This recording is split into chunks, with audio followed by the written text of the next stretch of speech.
বাংলাদেশের সমস্ত ত্রাণ বন্ধ রাখার সিদ্ধান্ত নিয়েছে মার্কিন ত্রাণ দপ্তর, স্টপ অর্ডার।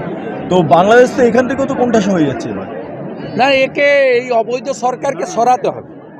বৈধ সরকার ফিরবে এবং নিরপেক্ষ নির্বাচন দেবে।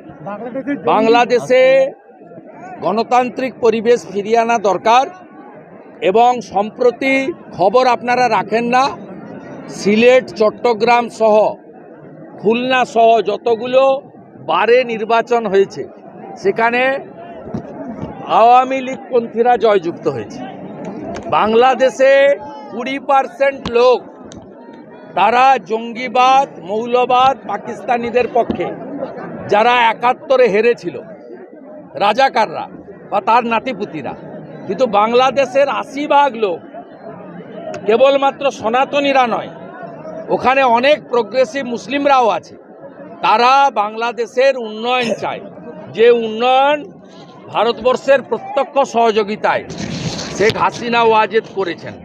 এবং বাংলাদেশে বর্তমান যে অবস্থা, সেখানে খালেদা জিয়ার সময়, হুসেন মোহাম্মদ এরশাদের সময়ও যে অবস্থা ছিল তার থেকেও খারাপ অবস্থা হয়েছে। এই সুদখোর ইউনূস তার যে গ্রামীণ ব্যাংক চিটফান্ড, তার আগামী 29 সাল পর্যন্ত ভ্যাট মুকুব করেছেন, জনগণের উপর 12% ভ্যাট চাপিয়ে দিয়েছেন। টাইম ডেজ আর নাম্বার।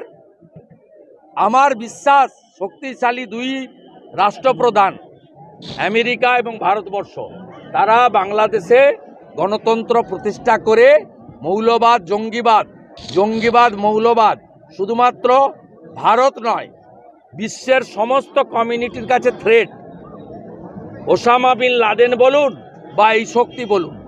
তাই ডোনাল্ড ট্রাম্প শপথ নেওয়ার আগেই হামাস যেভাবে আত্মসমর্পণ করেছে, ইসরায়েলি পণবন্দীদের ছেড়ে দিতে বাধ্য হয়েছে ডোনাল্ড ট্রাম্প শপথ নেওয়ার আগেই, তাতে আমার বিশ্বাস যে বাংলাদেশে গণতন্ত্র এবং সকলের ধর্মাচরণের যে অধিকার, এই অধিকার প্রতিষ্ঠিত হবে।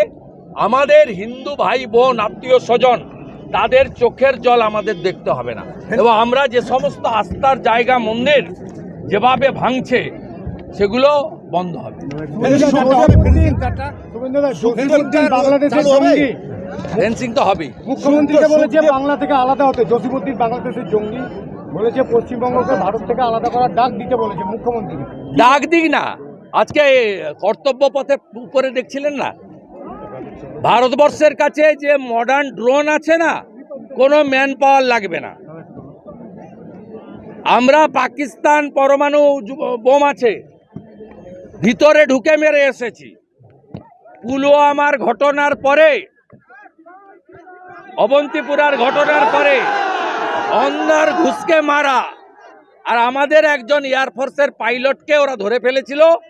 এক রাত্রের মধ্যে বীরের পোশাকে তাকে ফেরত দিতে হয়েছে। This is Bharatvarsha, this is Narendra Modi. শক্তিশালী দেশ, শক্তিশালী রাষ্ট্রপ্রধান, এরা এখানে আমাদেরকে চুলকাতে আসছে। চুলকাতে আসবেন না, চুলকাতে আসবেন না। হাতি চলে বাজার, কুত্তা ভোঁকে হাজার।